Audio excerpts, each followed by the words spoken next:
I'm Tracy Nicholas, and my co-host Tanya Carwyn and I are passionate folklore practitioners. To us, folkloring is more than a podcast. It's our commitment to help you connect with your roots and awaken the wisdom within you. Hi, everyone, and welcome to Folkloring. In this episode, we are going to be discussing the folklore of cleaning, tidying, and straightening. And before we start, Tanya, what folkloring have you been doing lately? So this is actually one that I didn't do personally, which I like that it's rubbing off on my family. We have this big blackboard in our kitchen, and we often do chalk drawing on that board, like often seasonally stuff. If you follow me on Instagram, you saw a little Mother Holocene I drew over the holidays. And so it was time for a new one, and I didn't have time to do it right then. So my stepson took it on to do the chalkboard drawing, and he started looking into Pennsylvania Dutch hex signs, and then started looking at what ones would be appropriate for like the beginning of the year. We're recording this in January, and he drew a big traditional acorn hex sign on our blackboard. So, because acorns for prosperity and good luck in the new year. Oh, that's great. That is fantastic. I love it. Me too. It's really good. I'm looking at it right now. It's really great. Tracy, what about you? Well, I have done a couple of things lately. I talked not too long ago about making tinctures and such, and I have a burdock tincture that I've made that I've been shaking religiously. And I got to the point where I felt like I was ready to strain it and bottle it up so I can use it as the winter goes on. Hopefully I won't need it, but if I do, I have it. Nice. Yeah, the other thing that I did, as you know, I make a lot of my own cleaning products and personal care products, and I make my own dishwasher detergent. And I was getting low on it, so I went to look, and I realized that one of the ingredients I use, it's called washing soda, and I didn't have any. I was out of it. And basically, it is baking soda that you bake on a low-level heat in the oven, and it changes the structure of it a little bit, and so it's a little more abrasive. So I made up a big old batch of that. Oh, that's interesting. I had heard of that you could bake baking soda and it turns into washing soda. I haven't tried it yet, but that's awesome. Yeah, it's easy and it works really well. That's cool. It changes the chemical structure and everything. Exactly. Very cool. And also very apropos for today's topic of cleaning, tidying, and straightening, making your own cleaning products. It's pretty awesome. We wanted to start out with an introduction and basically ask the question, why should we care about the folklore of cleaning? Because it's a chore and not always super fun. And you could just let your Roomba go wild as opposed to sweeping your floors every day. So the first question that we want to ask is, why should you care? Well, there's several reasons why we think having some awareness of the folklore and deeper meanings of cleaning is because of cultural heritage. You can honor the identity and the history of your own personal culture. Cleaning is done in different ways and for different reasons, and like different things are really important to different cultures. Like, for example, where I grew up, it is very, very, very important to sweep your front step. People are like, every day you're supposed to sweep your front step. Even if I grew up in an apartment building, my mom would still sweep the front step of the apartment building. So cultural heritage, honor your heritage of that. Like, I am not the biggest front step sweeper, but I do notice it when it's not swept. Now I'm going to have to start doing that. I know. And so that ties into like the second reason, which is ancestral wisdom. Like, I think in Holland, the sweeping your front step has several like reasons. One is you're outside and in the community, you can, like, people walk by, and so you talk to your neighbors. And another is, of course, you presenting a tidy house, right? Everybody sees that you're sweeping your front step and your front step is swept and tidy. And so even if they don't come into your house, people will probably assume that it's a tidy house, which is then interesting. Things like that then tie into feng shui as well, right? Like Sure. curb appeal, for example, in feng shui is considered very important, which then goes to the next one. There's often symbolism and meaning in these ways that we clean. Cleansing rituals add a depth and a purpose to everyday activity. So while you can just forget about your floors and let the Roomba sweep it, if you do it yourself, there's just more depth and purpose to it. And you can, have more awareness of how clean and tidy your house is. And you pay attention to the things that you're cleaning. Right. And interestingly enough, a lot of cleaning traditions have deep spiritual roots. And so it's something that we've talked about before, and it's a little bit the as above, so below, or as without, so within. The significance of keeping your environment and yourself tidy and clean and hygienic reflects on your inner world and the other world. Mm-hmm.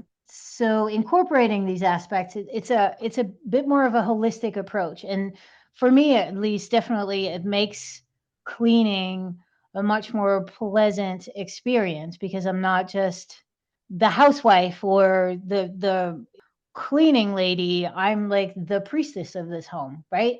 Exactly right. I mean, because if what you're thinking of when you're cleaning is, I've got to get this done as fast as possible so I can go on to other things I enjoy more, that makes for a miserable experience. But when you can Right. say, I'm setting things right, I'm putting order into my life, and you approach it in that more holistic way, it makes your life better.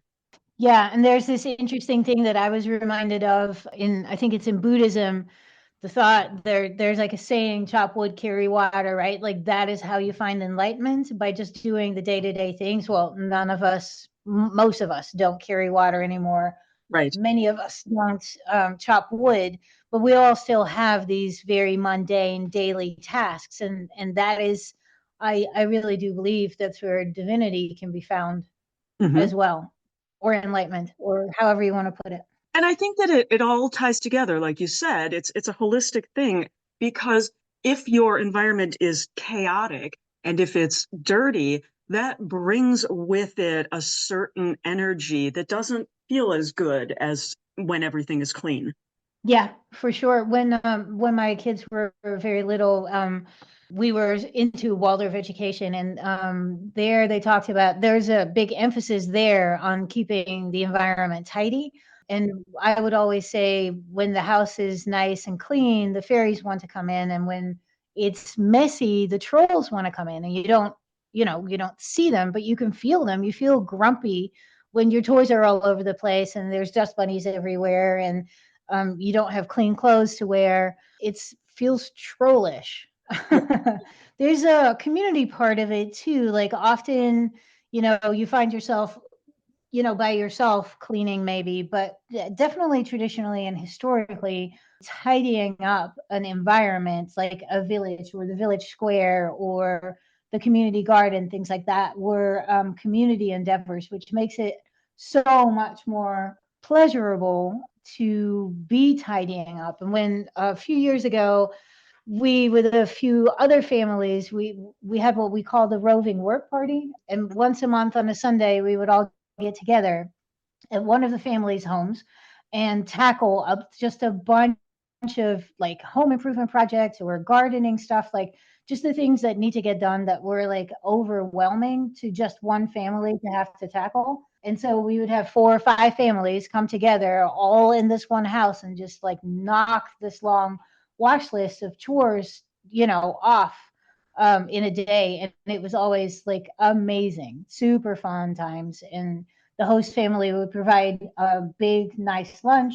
And in the afternoon, we'd all, sit out in the field or by the creek with a beer. And it was amazing. That sounds amazing. It sort of makes me think of, I'm a big fan of dinner parties. I like to have fancy formal dinner parties. And when I do, it's usually, 10, 12 people. And there's always a couple of people that they sort of hang back and don't leave when everybody else is leaving. And then they're like, okay, let's get to the kitchen and clean this up. Yeah, And totally. yeah, you got to love those friends because they Yep, don't even ask, they're just like, here's how we're going to do it this time. And and exactly. there's always one or two. Yeah, for sure. Make it a pleasure to host something like that. Exactly. And the last reason why I wanted to mention is that cleaning and tidying encourages you to be present in your own living space, as opposed to this is just a place where I kick my shoes off or so. It makes you more present in your home, and so it makes your home more of a home, and it fosters a deeper connection to your environment. Absolutely. And so I think that we have some cultural ways of looking at cleaning. So just wanted to kick off with a couple of sayings about cleaning and start with the notion of spring cleaning, right? We always talk about, oh, it's time for spring cleaning. But the fact of the matter is, a lot of us have our houses closed up most of the time. So it's less about, opening the windows and doors and airing it out. It's more of, am I paying attention to whether or not my place is good? Have I gotten into this routine of I vacuum and I dust and I'm not, looking up in the corners for spider webs every day, right? And Right, so, but right. it can also be metaphorical, and people talk about, spring cleaning, they're going to do a cleanse or they're going to get people that don't make them happy out of their life. Yeah, that's one of those sayings that we all hear, and it can mean a lot of different things. In my house, we do autumn cleaning. In the spring, I'm way too busy getting the garden in the ground. Sure. And then we're about to just spend most of the summer outside. For us, it's definitely in the fall where it's like, okay, the winter blankets come out and everything gets a good clean, as opposed to in the spring. Yeah, I do stuff that has to go outside. Like if I'm going to wash the covers on the couch cushions and I want to dry them outside, I'll do that in the fall before it gets cold. But I do a lot of my Uh-huh. cleaning over the winter because I'm inside. And so Ah, I want to be outside when the weather is warm. I want to work out on my deck. I want to be inside as little as possible. So, but when right. I am inside, that's when I want to take care of it. Totally. Now, I did find a German phrase. It's called Putzfimmel, and Mm-hmm. it means to have an obsession with cleaning. And it comes from Uh-huh. the words putz from putzen, which is to clean, and fimmel, which Uh-huh. is obsession and fixation. And I just thought it was kind of funny that the Germans would be so focused on having an obsession about cleaning that they'd have a word for it. Do they have a word for it? Yeah, that's funny. Well, we have clean freak here, right? That's true. Yeah. But that can be a lot of things. That can be thinking about germs. It can be, Uh-huh. having showering several times a day, which is cleaning. But it feels like someone is saying this word, putzfimmel, in sort of an angry way. Yeah, totally. There's also obviously the cleanliness is next to godliness saying. Right. Although, and we will talk about this a little bit later, that was not always the case. There was a time in which they thought bathing was having to do with the devil. But anyway, in addition to sort of sayings, there are a lot of superstitions around cleaning, which makes a lot of Mhm. sense because it is something we have to do. And as we talked about, it's something that makes our lives better. Right. Yeah, there's one, it's from Germany and it's called breaking plates. And this is a wedding tradition that Uh-huh. they break plates on the night before the big day, and then the cleanup of it has to be done by the bride and groom as a couple. And it's symbolic of sharing the work of a life together, of a marriage. Yeah. I think that that's sort of fun, a wedding tradition. Here's the huge mess. Now you have to both clean it up together.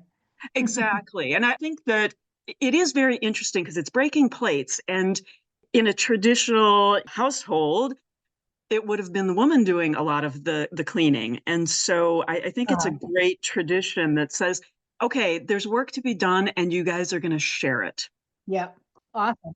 Yeah. And so I think that there are cleaning traditions that happen at certain times of the year. And Uh-huh. it's for a lot of people, there are New Year's traditions around cleaning with the, out with the old, in with the new.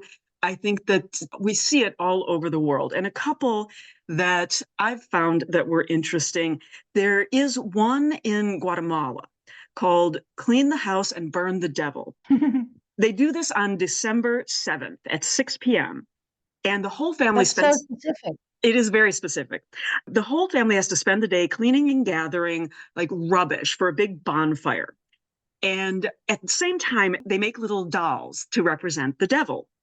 And so Uh-huh. they usually come together for one big fire for the whole community. Everybody brings the rubbish that they're going to burn, and they light this big bonfire and they burn the dolls together. That's so awesome. This whole idea that like when your house is a mess, the trolls want to come in, or Right. the devil, right? So we're burning all the mess and the devil. Right. And the fact that they do it together as a community is great because everyone is sort of going there and saying, hey, we're all in this together. If the devil is in one of our houses, it affects the Yep. community. And that's part of Yep. what I really like about this tradition. Yeah, absolutely. Other New Year's traditions, in Iran, there's the shaking of the house, which is preparation for the Persian New Year. And it's pretty much spring Uh-huh. cleaning, but it's customary in this case to tidy your home by yourself and your family, and not bring in a cleaning service to do it. And yeah, that seems very interesting to me Ah, because it's saying, okay, let's focus on the fact that we're accountable for how our house is. We're not just going to pay someone to come in and do a cleaning. We're going to look closely at our own home while we do this cleaning. I think that's pretty cool. yeah, and that whole idea of like you having awareness and connection to your surroundings as opposed to hiring somebody to clean for you. And not to say that if you if you hire a cleaning person, that sounds lovely. I think my problem would be is that I would clean up so it wouldn't be so messy for the cleaning lady because that would be embarrassing. And then what's the point? Might as well keep cleaning. If you straighten up, then they can get to more places where there's, dirt and that kind of thing. So I do that same thing. I think Yeah, everybody yeah. does. Yeah. We don't want anyone to know how we actually live. Yeah, for real. Yeah, in Appalachia where we live, we also have a few New Year's traditions. Never wash your laundry on New Year's Day. And that's definitely something that I see around. Like, definitely not everybody would not do laundry on New Year's Day, but it's definitely a thing. And New Year's Day for me is always like a kind of big clean, like put all the Christmas stuff away, but I never wash laundry. There you go. And it's supposed to wash away the good luck. And another thing that we have in Appalachia around cleaning is like you're supposed to wash your curtains in vinegar or ammonia or even urine, which kind of then defeats the point, but Exactly. of washing your curtains. But it's supposed to keep people from speaking bad about you or gossiping. And the vinegar, urine, and ammonia triad, I guess, we find a lot in, and as we're going forward into this episode, we'll come across those three cleaning agents more often. So that's interesting that it shows up all over the world. Yeah, I definitely use vinegar to clean my floors. Have not tried urine, probably not going to. But Nope. yeah, I suppose if you are going to do that, stay hydrated. That's funny. Okay, so other liquids. In Thailand, we have splash some water. And there is a tradition, again on the New Year, to bathe everything and everyone in scented water, and also to do a ritual cleaning of Buddha statues. And sometimes the young will spray the elderly with water in hopes of having good luck in the new year. That's awesome. In China, there's something called the big house cleaning, and they have to sweep inward and not out because they don't want to sweep out the luck. Yeah, yeah, interesting. And another, front door one, rubbish must be thrown out the back door, never the front. And I think that there is something Uh-huh. that about the front door of where you're entering into the door in which, you're presented to the community. So I think we'll see that a lot. And again, these are good luck rituals. These are to bring good luck and good fortune. And that's why we see so many of the same kinds of things. Right. So then in Taiwan, don't throw out garbage on the first day of the Lunar New Year. And the belief there is that people are blessed with a fresh start to the new year. So to throw out the garbage on that day would mean that you're throwing out good fortune, luck, good energy, that kind of thing. And it's interesting because they have a lot of traditions in Thailand. I found a bunch of them. Like, don't wash your hair on the first day, don't sweep in the first few days. And the action of sweeping again is sweeping good fortune out of the house. And I think that it's just what we said earlier. Having a clean, uncluttered house is really a good symbolic way to start a new beginning, like a new year. And so I think that that's one of the reasons that we see it. Yeah. I mean, it's also like these things are now corroborated by like psychology and things like that, right? Where you see things like hoarding or like a really untidy space not only can be a sign of like mental issues. The shows about people that are hoarding, heartbreaking, but they make me so nervous and anxious. I can't. And I'm a collector, but Yeah, I can am imagine. definitely, because probably one of the reasons because I am a collector is everything has a place. And if it doesn't have a place, I'm either going to find it, misplace something else, and decide to get rid of it, or just get rid of the thing. Because if you've got a lot of stuff, I've got pictures up on the wall, I've got a collection of cameras, and it can get to really feel heavy if it doesn't, have good spacing and good negative spaces as well. Yeah, for me, it's just like I'm definitely not the tidiest of people at all, but I do try to keep an eye on it because I know that my mood and ability to focus and like calmness is really affected by the dog toys are everywhere. And, there's somebody's shoes are over here and like some blanket is on the coffee table. Like that stuff drives me absolute nuts. Yeah, I find that if I'm in the middle of something crafty that is going to take me multiple days, I'm really pushed to finish it because I want to like put everything away again. Yeah. And like I said, when I was talking about my sadly long gone cleaning lady, that you can get to dirt better if you don't have everything messy. And I think that that's how that accumulates for people that there's one dish in the sink and then they put another one in. And it gets to the point where it is so much and there's just dishes with food everywhere and there's boxes that they have to walk through. And that's why they have to bring in professionals to help people like that, because it gets you to a point where you're depressed. Yeah, and it's this like attracts like situation, right? There's one dish in the sink, so then we'll just put another one there. And it goes the other way around too. Like then if there is a spot clean, you want a little bit next to it clean as well. And this is actually God, way back when I first had kids and everything was a little overwhelming. I followed this woman called Fly Lady, and I think that's all still happening and it's mostly free, I think. But it's all about cleaning tips and how to really organize that house, which I definitely needed at that point. And she says, like, the very first thing to start with is to clean your sink every night. Like, make sure that your sink is totally clean, it's wiped down, because then there's one spot in your house that is clean, and that will attract more cleanliness around it. And like, if it doesn't work, it totally does. It's the silliest thing, but I still try to keep my sink clean. Well, the other thing about cleaning for me and why I think some people clean when times are not good, even if everything is completely going to hell in my life, I can always clean and I can always control that.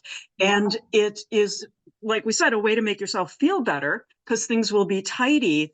And I think that when things do feel overwhelming, doing a very mundane, specific task like cleaning it makes you feel like there's hope that Nice. moving forward, things are going to be okay again because, no matter what, at least your kitchen is clean. Exactly. Yeah, and that creates some space then too, right? It creates some peace and space because at least your kitchen is clean. Exactly. And I remember many years ago, I did a play called First is Supper. And the family in the play, there was a tragedy that occurred and somebody in the family died. And the woman who was the matriarch of the family, she was talking about how they were going to mourn and what was going to happen moving forward. And then she said, but first is supper. Mm-hmm. And it was just having that ongoing ritual that brought the family together. And I think cleaning can be the same way. Same. Yeah, absolutely. So speaking of tragedies, I led us into this unknowingly. There are also some superstitions about cleaning around death. Yeah. And so there's something that I discovered called Swedish death cleaning. And this is something that elderly people do. And they start to clean out their homes so they don't burden their children with the task later. Yep. And I think that, once you've reached a certain age, that you start to feel the weight of everything you've accumulated. Uh-huh. And you start to, because I don't think about it. I've got, multiples of tools down in the basement and in the garage. And I've got all these pots and pans that I've gathered up over the years. And I'm thinking, I don't really use all of these. What am I keeping them for? Right. And having cleaned out my mother's home after she passed away that she had lived in for 45 years, Oof. It was monumental. Yep. And we did end up just getting a service to do a estate sale. Uh-huh. And I just walked in there and I was like, there's no way I can do this. Yep. And so I don't think, people are like, oh, that's morbid, but I don't think it really is. I think that it's saying, let's not be afraid of death. Right. Let's, try to not burden the people we love after the inevitable happens. Yeah, absolutely. Yeah. And, then you're in that space of mourning already, which is when my mom passed away, she only had a small, 1-bedroom cottage and she hadn't lived there for very long. So we'd already gone through a move where we got rid of a bunch of stuff. And still, even so, it was so overwhelming and so sad. Yep. And yeah, just so much work. Well, yeah, and you want to put your time and energy into thinking about the good times that you had with the people and the loving memories, and not, the figuring out the logistics of what are you going to do with their dishes. Right. Yep. So then in Indonesia, we see a ceremony that is about cleaning corpses, and it's called manin. And every 3 years for more than 9 centuries, this ceremony has been held. Wow. And so they dig up their deceased relatives, they clean them, dress them in new clothes, and spend a few days with them like a family reunion. Wow. And if there's been a birth in the family in the 3 years, they introduce the new child to the grandparents or great grandparents or what have you. Wow. Yeah, that's an ongoing way to talk about staying connected to your ancestors, Yeah, right? that's amazing. You see actually quite a bit of that in an archaeological record in Europe that I'm aware of, but maybe possibly other places as well, where that indeed happens, where bones are dug up periodically and sometimes, and we don't really know what happened, right? But they were obviously dug up and reburied. And there might have been a time in between those two actions where there was some connecting with relatives. Right. Yeah, very interesting. Yep. Now, in Japan, there is something called shimi, which is a grave sweeping festival. And so this happens in April. And on the Sunday that's closest to the 15th, they go to the ancestral tomb or the graves, and they sweep and wash everything. And then they make offerings. Fruit and alcohol are popular choices. And then they have a little party and a picnic. That sounds lovely. I know, right? And I know people do that. On a birthday, they'll go and do that celebration. But I think that the cleaning is a great part of it because it really focuses you on the solemn along with the joy. Yeah, very cool. They burn incense and ceremonial paper money to provide for the ancestors' well-being in the afterlife. Sounds like a nice afternoon, right? Yeah, really does sound lovely. Now, I want to turn to more of ritual purification rather than cleaning. Yeah, you see that kind of everywhere, right? In all the major religions. Yeah. There is something like, yeah. Yeah, I mean, the Baha'i have the washing of hands and face, and they do that before they say their prayers. Uh-huh. In Japanese Buddhism, they have a specific basin that is provided in the temple for the ablutions. And it's also used for a tea ceremony, so that it's used for more than one thing. Yeah. In Christianity, we see baptism, we see the washing of feet. There's also something called the churching of women. And I had not heard of this until recently. And it's where a woman has to go for a ritual purification to the church after giving birth. Yep. I think maybe you can look at it where it's a particular experience of a liminal time. Sure. That women, like after childbirth, right? You've now been through a liminal time that is dangerous, right? So maybe wash that danger off you. Something like that. Okay, I'll look at it like that. Now, we do have the Hindu believe in bathing in holy rivers. Which even when I was so little, I remember watching a documentary about the Ganges River and people bathing in it. And I was like so drawn to it. Like, oh my God, I wish we could do that every morning. And I remember my mother saying, like, it's so polluted. They get all sorts of diseases. It's so bad. Oh, yeah. Yeah, I've always had the absolute being drawn to that, like, morning ritual bathing in natural bodies of water. And it's interesting that Cherokee do, or used to at least do it too, and called going to water every morning, watching, like facing the rising sun, bathing in their nearby natural streams or rivers, whatever was nearby. Well, and I think that we do see using natural water and running water in some different traditions as well, like in the Shinto. Ritual cleanliness is part of the Shinto life, and they do a form of ritual purification, and that involves running water, especially waterfalls. Yeah. And then we see in Judaism the mikvah, which is a place where women will go to bathe. Part of that, there is a certain percentage of that water that has to be gathered rainwater.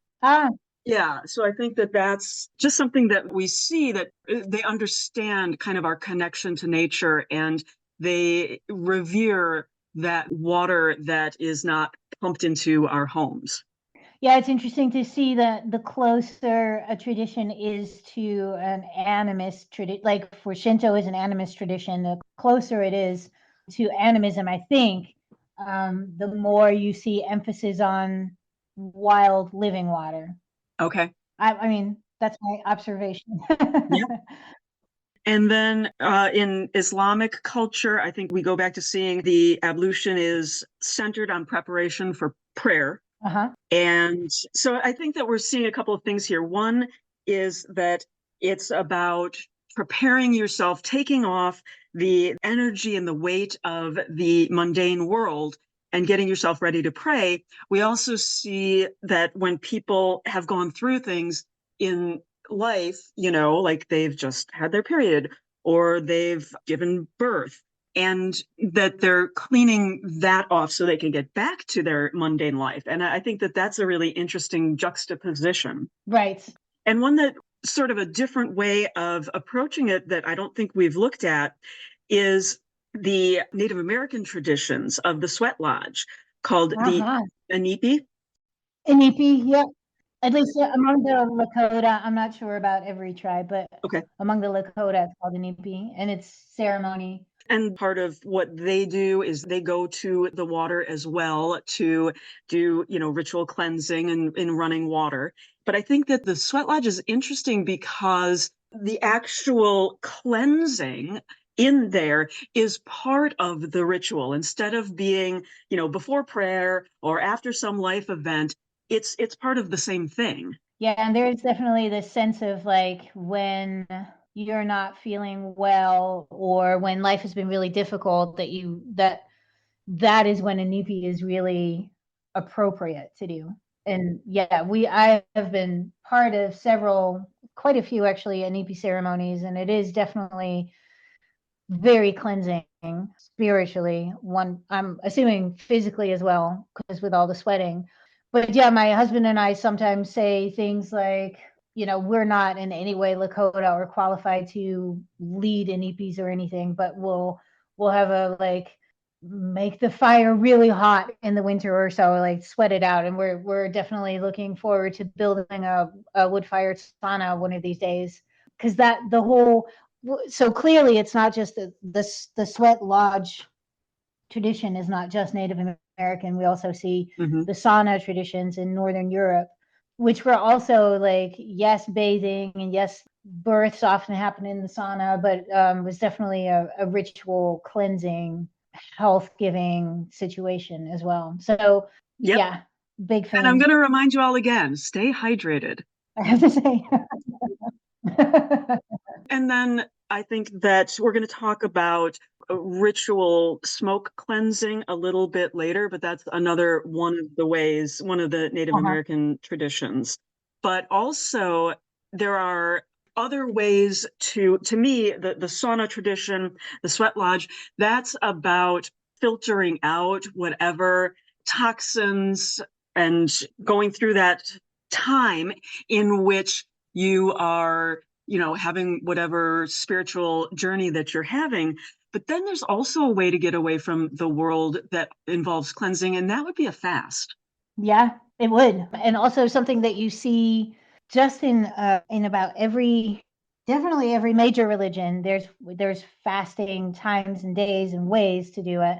But you also see it often in traditional culture, even if it's not for everybody, for certain segments of the population or like holy people, like a fast and purification. You see it, people who go on ayahuasca journeys, they often have to follow a dieta, which is a type of fast for like a month or so before. Wow. Yeah. So, which is not like a complete fast. Yeah. I don't really do fasting myself because my whole life I've been flirting with blood sugar issues, and I tend to get like really low blood sugar, and it's after, a few hours. So I try and pay close attention to that, and I eat like a hobbit. I used to fast quite a bit, but not necessarily spiritually, but I definitely noticed that it did a major number on my nervous system, interestingly enough. But my energy and my mental state is much better also if I eat every couple of, like 3 or 4 hours for sure. What is interesting, often what you find fasting be more done by men, and you're seeing, like modern day fasting, like is supposed to be really good and healthy. But most of those studies have only been done on men. It seems to be true that fasting can be healthful for men. It seems a little less likely that it's as good for women. Interesting. I had not heard that. Yeah. Okay, so moving on back to cleaning other things than ourselves. Let's talk a little bit about some of the tools of the trade. Yeah, there's so many tools associated with cleaning as well, which have all taken on like mystique properties and spirit spiritual connotation. Yeah. So to start in the mundane, we have brooms, and brushes, right? But we also have besoms, Uh-huh. and that I think is more ceremonial, more, use it for a ritual cleaning. And so I think that we find similar tools that are both used physically for cleaning, but also in the symbolic way. So I think that brooms are interesting. And then there's Right. hang the little tiny cinnamon broom above the door in the autumn Uh-huh. to sweep away bad luck and Yep. welcome prosperity. And I always do that, mostly because they sell them at Trader Joe's. And then other things about brooms: don't sweep under anyone's feet because it will cause bad luck. Laying a broomstick across the threshold ensures only good visitors come by. And of course, this one, I think Uh-huh. many people who are interested in folklore will know. Never bring an old broom into a new house. Don't bring your old broom with you. Get Yeah. rid of it. Get a new one, because you're gonna bring those energies with you. And I did find that the same is true for dish rags, which I had not known before. Yeah, fun. In Mexico, they believe that you shouldn't sweep your house at night. It brings bad luck. I wonder what that's about. Like, I'm trying to wrap my brain around why you shouldn't do it. Maybe you can't see as well. That could be. Maybe you should really be taking a break. Yeah, settling down. Yep. I will say that from my days living in an apartment, you definitely shouldn't vacuum at night. For real. Yeah. So did you have more about brooms, or No, should we move no. on to Let's move on. our next tool in the toolkit of cleansing is salt and earth. And salt, you see, again, all over the world, people know that it's cleansing, even just its energy. So you see it, sprinkled on windowsills to keep negative elements and energies out. Right. You see it used as for cleansing crystals or anything really cleansing.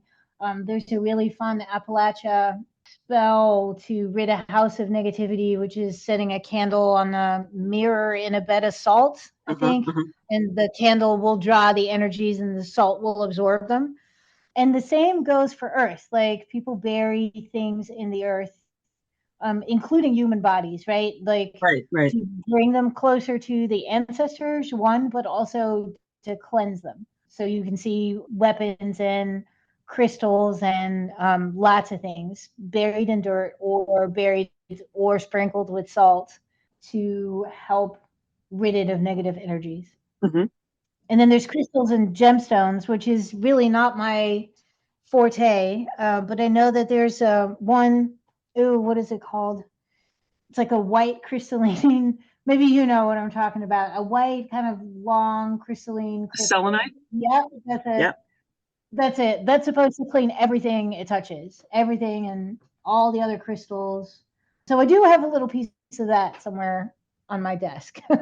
I've got some of that on my altar. Don't get it wet. It will make it cloudy if it's not Right. already Yeah. cloudy. And there's also one called shungite, and that one is Yeah. a black stone, and it is supposed to filter the energy and clean the energy that is coming at you. And so, Yeah. and that one is interesting to me because one of the very common uses for this particular stone is in aquarium pump filters. Oh, interesting. Yeah, it is for filtering. And so, Oh, pro tip, don't spend 30 or 40 bucks on a pendant that you get on Amazon. Go to your local pet store and look for it, because you can get it really cheap that way. that's so funny. Yeah. And it's like a smooth stone, like a crystal? Well, if you get it, you can get it where it's, like chunks of rock. Huh. Obviously, if they're making them into pendants and stuff, they do. Yeah, they just Yeah. polish them up. And Interesting.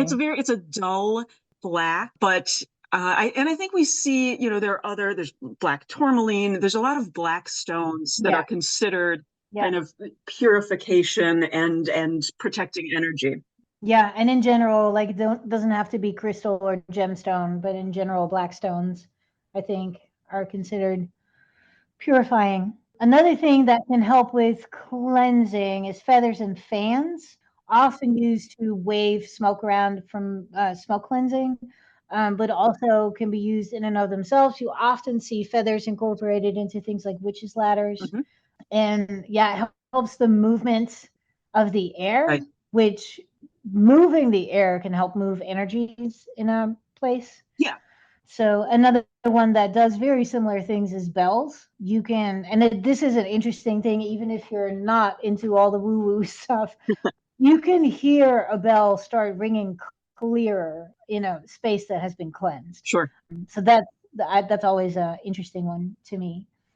Candles, of course, and I would say with the caveat that I think a lot of the candles that we buy these days made out of paraffin, I don't even think soy wax is all that great either, will probably maybe spiritually cleanse, but will definitely leave not great substances in the air. Right. But beeswax candles, yeah, beeswax candles are still perfectly purifying, actually draw negative energies, but also just physical impurities out of the air.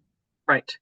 Plus, they smell amazing. I love beeswax candles. I have one of those little oil diffusers where you're supposed to put water in and you put a little tea light under. Yeah. And I've gotten to the point where when I, burn a beeswax candle and it's down to the end and there's a few little scraps, I just put that in the diffuser now. And I get that. Oh, that's amazing. Yeah. So I'm loath to waste any tiny bit of beeswax. I love it so much. Yeah, I'm actually was today talking with a friend of mine online, and she is in Holland, and she was writing me about a lot of candle and candle wax traditions. She was saying like the ends of beeswax blessed candles get put in with your seed storage for the coming year. Oh. And yeah, so cool. Yeah, so I got a huge box of local beeswax for Christmas, and I'm planning a major candle making session on in bulk coming up. Oh, nice. That should be so much fun. Yeah, I'm very excited about it. So, and we've talked a lot about water cleansing, but we're going to kind of come back around to herbs, burning herbs, smoke cleansing, seining. And, I know there's a lot of debate around the word smudging, which was never a Native American word. Right. But a lot of cultures do have the tradition around smoke cleansing. And so I think that we've seen it happen all over the world. But again, like we said earlier, it's one of those things where you don't want to do it in a messy house. It's like, right, get the mundane cleaned up. And once everything is, yep. Because if you try and do a smoke cleanse and everything is chaotic, how long is that going to last? Yeah, totally. And I don't know. I don't have the wherewithal to even think about that. That's what I'm going to do. I'm going to do some smoke cleansing when my house is a total wreck. That's exactly. I just want to go back to herbs and water, or like maybe herbs specifically, which just blend themselves so well with both water and fire. So using them for smoke cleansing and both for like infused in water. Sure. In as cleansing properties. And I think we'll get more to that when we're talking about folkloring, how you can do it yourself. But yeah, I just wanted to highlight the use of herbs in cleansing ritual ceremony. I think that's a great observation with the fire and water, because both for making cleaning products, right? You're going to use herbs for that. Yeah. And also for drinking infusions, and back to what we were talking about with the fasting and the cleansing, because a lot of those can help. But also when you're talking about burning the herbs, there are herbs that when you burn them, they are good for you. If you're burning sage, no matter what kind of sage it is, that has properties when you burn it and breathe it in to kill the viruses in the air. And so it's, cleaning not only your energy, but it's also cleaning the air around you.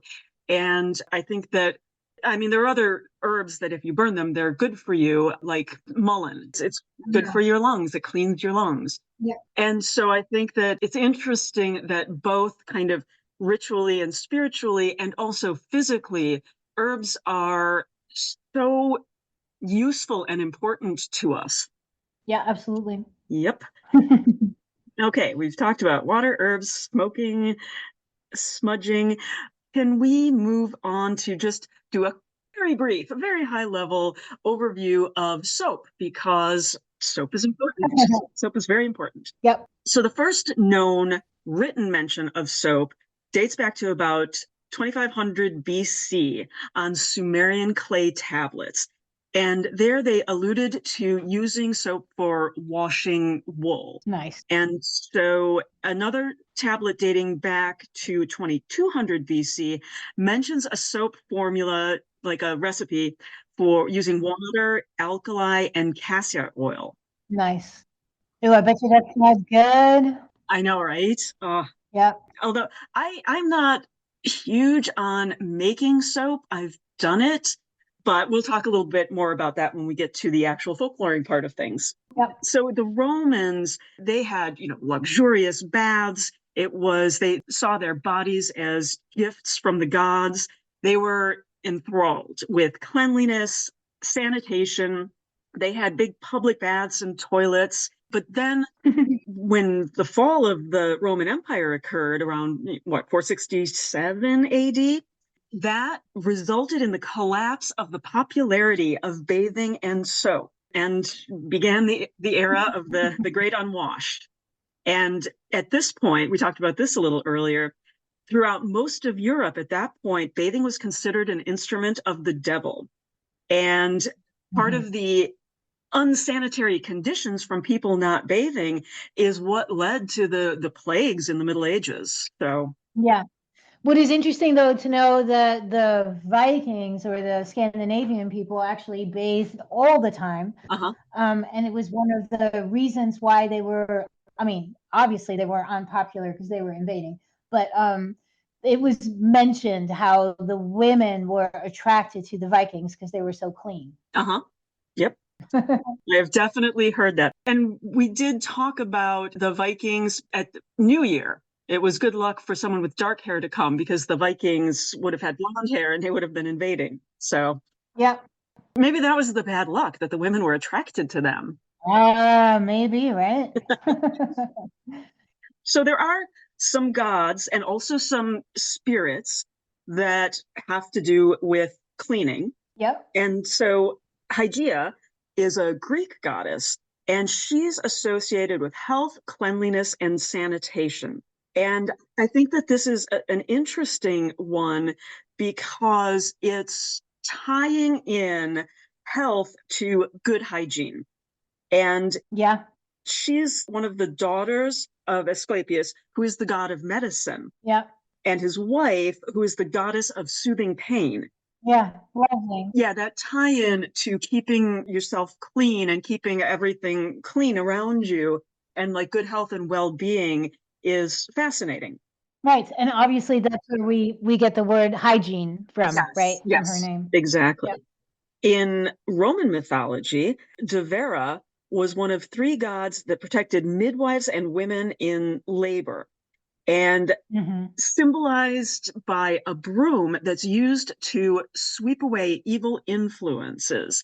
So she ruled over the brooms used to purify temples in preparation for various worship services, sacrifices, and celebrations. So beautiful. I love that. Yes, A broom goddess. Yeah. yes.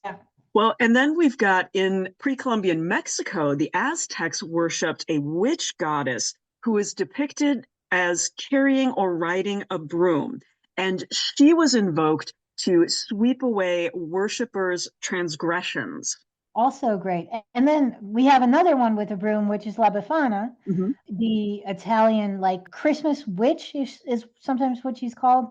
The story goes that the three kings, as they were searching the world to find the baby Jesus, came by her house and asked her to come with them to see the Christ child. And she said, no, no, no. She was in the middle of cleaning her house and her house really needed to be tidy and clean, before she could do anything else. And so they left her behind. And in the end, she very much regretted not going with the three kings and has been searching the world on her broomstick ever since. And she brings, I think it's on Epiphany, she brings presents to Italian children. So I thought that one was an interesting one, so connected to cleaning, but definitely with the idea of like to not overdo it, right? It's not, Yes. don't let it become an obsession. Right, right. And don't let it run your life. And, you know, reminds me again of that German word about being obsessed with being clean, because you can go to the other side. You know, we talked about hoarders, but there are people who aren't living their best life because they're waiting until everything's perfect. Right. That is not my problem. So I did find a lot of house spirits, and a lot of them talk about doing chores around the house, but not specifically or not exclusively cleaning. So we're not going to go into them now, but there were some very specific Japanese cleaning spirits. Interesting. The first one was Akaname, and this monster actually likes to lick bathrooms clean. Does it clean? I don't know. The name means filth licker, and it supposedly appears at night to lick the grime off of dirty bathrooms. So I guess somewhat cleaner than it was when he started. Then there's Kawaya no Kami, and this is the toilet god, the Japanese toilet god, who was first born from the excrement of the goddess Izanami, said to be protector of those who use the toilets. And people will honor him by keeping their toilets pristine and well decorated. Oh, well decorated. That's cool. Yeah, might as well enjoy the view while you're in there. Yeah. As opposed to looking at your phone, I suppose. And sometimes in Japan, sometimes people even dine in the bathroom to symbolize eating the food which was left by the god. Wow. But before using the toilet, people must make their presence known by coughing, because he's sometimes said to take the form of a blind man hiding at the bottom of the toilet and holding a spear. So you don't want to startle him. Yeah. Another one, Tenjonami, is the ceiling licker. And the ceiling licker is found in cold, dark homes with tall ceilings. And this is a tall yokai, which is roughly translated to like demon, monster, goblin, spirit. It's not a direct translation to English. But this yokai has a very long tongue. And it'll appear in the cold months when light doesn't reach all the way to the ceiling and weird shadows are cast in the rafters. Yeah, its body is covered with strips of paper that resemble paper flags carried by firemen. And its primary activity is licking ceilings. And the older that the house gets and the more dust and grime it collects in hard to clean places, the more it'll be likely to show up. Interesting. And you can tell that it's been there because there'll be an appearance of like dark stains and splotches on the ceiling, which I assume is going back to that moisture and saliva and licking the ceiling. So totally. And so then what do? You just have to move house? Maybe you just really need to freshen up your place and give it a good cleaning and make sure that there isn't actually like a leak in your roof. Yeah. Would be my guess. Yeah. Well, those were fun. I thought those were very, very interesting. So we should probably move on to how people can incorporate folklore, cleaning folklore into their lives in an easy and accessible way. And there's a bunch of things that I think can be done. Yeah, because it's the same with like some of the other subjects we have talked about. It is such a universal human need, right, to tidy and clean, that it goes back so long that it has just accumulated a lot of folklore and wisdom around it. Right. And so we'd spoken about this earlier when we were talking about soap. One of the things you can do is you can go make your own soap. Yeah. And it can be difficult because there's recipes with lye in it, and you have to be very careful with those kinds of ingredients. Yeah. But there are also easier ways to make your own soap and your own soap products. I personally use soap nuts Uh-huh. in the laundry, and I just toss them in a muslin bag Huh. and toss it in because what happens is the water and the heat together Uh-huh. get the soap released. And there's that. But also, I was reading about this, and I am going to have to try this. You can take the soap nuts and just put them in hot water Yeah. and use that hot water after it's soaked in there for a little bit and use it for like shampoo and body wash. And it's very, very mild. So it can be much easier to make products like that if you want. So I don't know about soap nuts. I've never used them, nor do I know where they come from. Like, I don't think it's a North American tree, for example, but you can do the same with buckeyes, which, in my area grow everywhere. And I don't think you can just throw them in a muslin bag in your laundry machine, but you can make a decoction. So just boil them in some water for a while.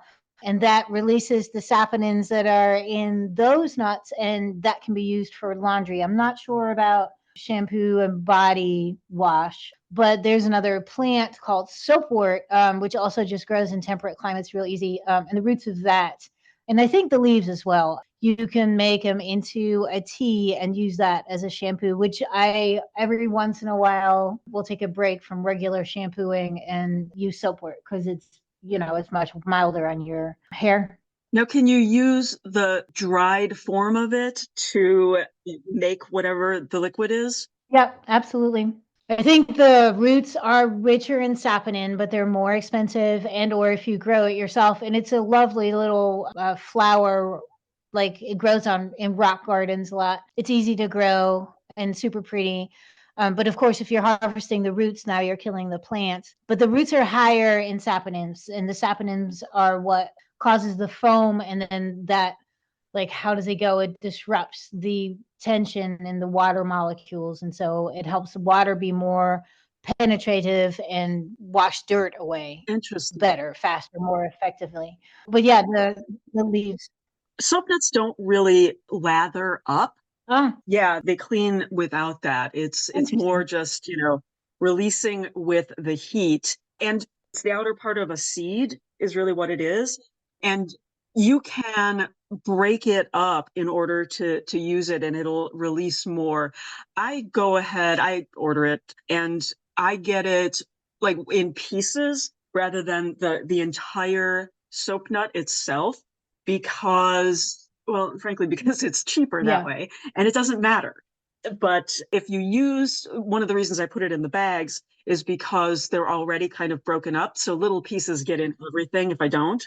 But yeah, it's not Yeah. one, it's like if you were going to use it as shampoo, it won't lather up. So don't be concerned if you do that and it's not like regular shampoo. I mean, the same goes with buckeyes and soapwort. It's not a strong lather like you would get from, regular body wash. They add lathering agents to those things, and that's one of the reasons they do. And it's Right. psychological, like, Yeah. oh, something is happening Right. here. I'm getting cleaner, but you're not. Yeah. Yeah. Okay, back to herbs.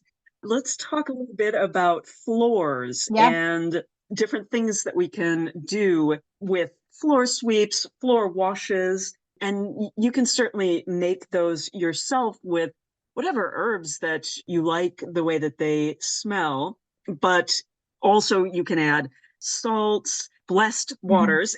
I sometimes like to add Florida water to mine, and just a little bit because I find the smell really overwhelming. But it has like a long history of use in floor washes, and What does it smell like?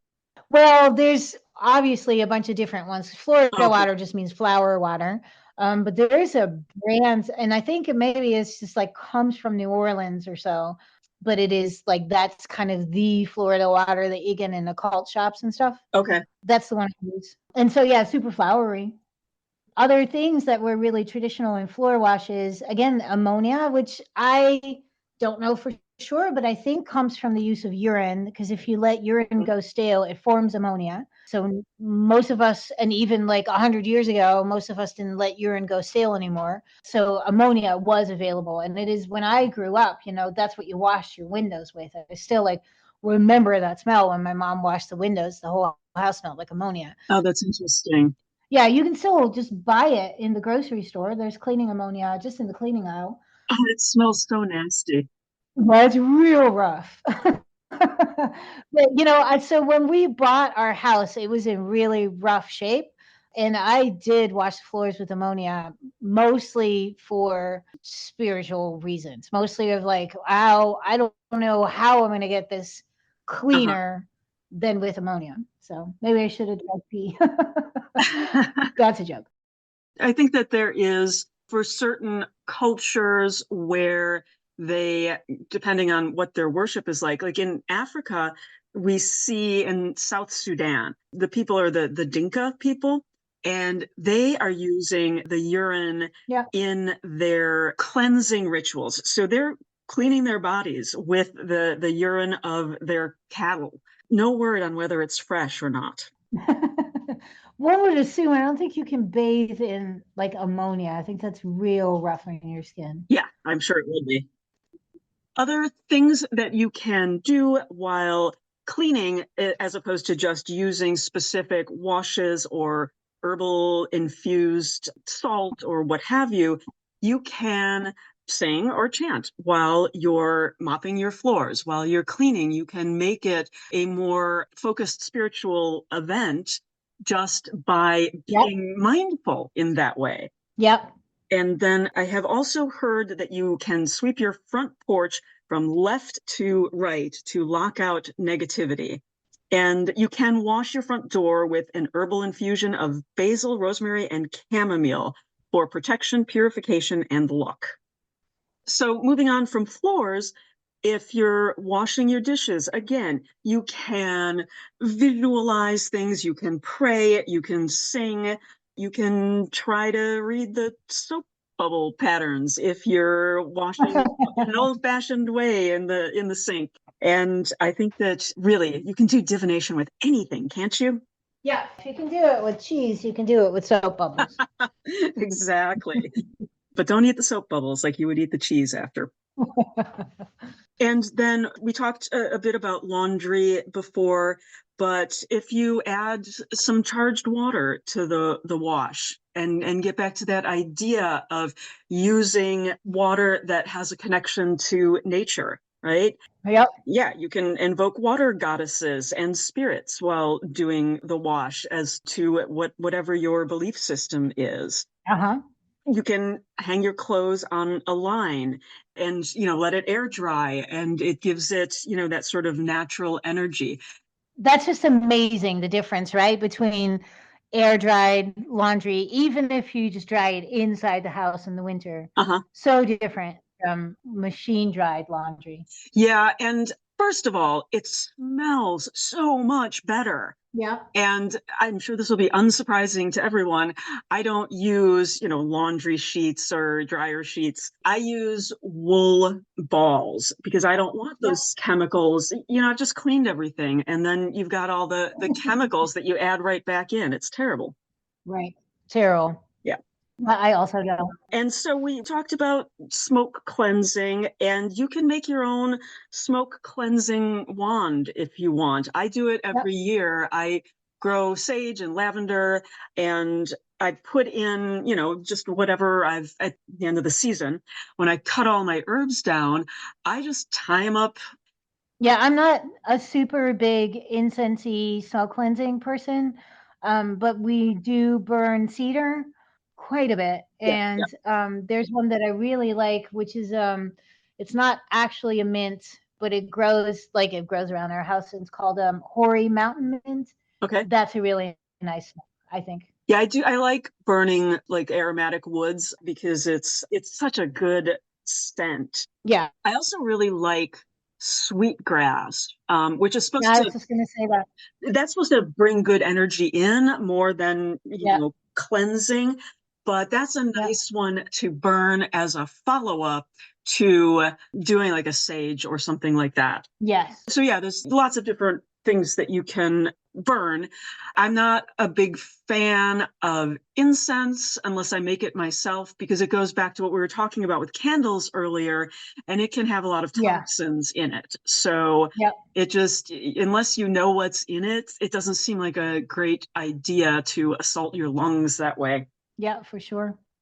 And then the other thing that you can do is pay attention to the signs that the energy might need clearing, right? If you get to be clumsy, if things are breaking, if you burn something when you're cooking, just pay attention to what might be that if you are finding like a string of bad luck around the house, you can definitely do a cleanse and see if you can't clear that energy. Yep, 100%. One thing that I still want to mention also is paying particular attention to corners of rooms, because that's really where stale energy tends to hang out, and sound. So like bells we mentioned earlier, but also just clapping into those corners can really help move stale energy. Yeah, I think it's interesting. There was a tradition for a while of building round rooms, like bedrooms. Yeah. And my mom always used to say, it's like that's so the devil can't catch you in the corner. That's a good one. Yeah. Well, I think we're coming close to the end of this episode. And I honestly, personally, am looking around here and I definitely need to get on some cleaning today now that we've talked about this so much. Yeah, I'm kind of having that same experience right now. I just wanted to thank everybody for listening. Remind our listeners that if they have questions or subjects that they like us to research and do an episode about, please write to us at folkloringpodcast@gmail.com. Find us online on Instagram at Folkloring and on Facebook, Folkloring Podcast. And we have a group and a page for Folkloring Podcast on Facebook, so you can join either one of those. Awesome. Well, thanks everybody for listening, and we hope that we inspired you to be mindful with your cleaning and not just consider it drudgery. Hope to see you next time. As always, thanks for listening to Folkloring. If you liked what you heard, please consider giving us a rating and review, and don't forget to subscribe on your favorite podcast app so you never miss an episode.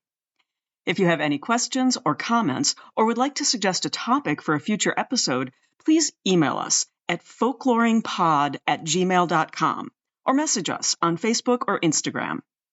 You can find Tanya at Folklore Home Companion on Instagram, where she writes about European folklore and traditional life.